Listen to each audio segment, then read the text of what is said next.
এই artificial intelligence যে কত ইম্পর্টেন্ট বা কত পপুলার, এটা কিন্তু আপনারা ইতিমধ্যে সবাই জানেন।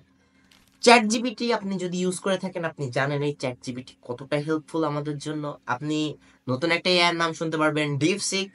এবং আপনি যদি গুগলের জিমিনি ইউজ করেন, আপনি জানেন। আপনি যদি মাইক্রোসফট ইউজ করেন, তাহলে আপনি মাইক্রোসফট কোপাইলট সম্পর্কে জানেন।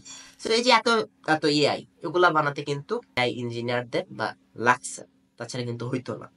সো এআই ইঞ্জিনিয়ারিং যে কতটা পাওয়ারফুল, এটা আপনি তাহলে বুঝতে পারলেন। এবং ভবিষ্যতে বা সামনে এটার ডিমান্ড আরো বাড়বে। এখন এক একটা ওয়েবসাইটে এআই লাগতেছে বা এআই এর অল্প স্বল্প পার্ট দেওয়া লাগতেছে।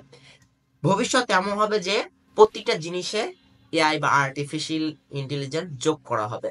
তখন এটার ডিমান্ড আরো বাড়বে।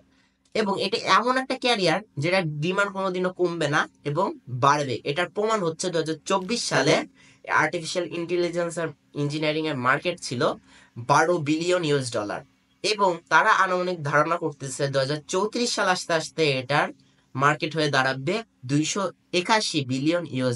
তো আপনি নিজে চিন্তা করতে পারেন এটার মার্কেটটা কত বড়।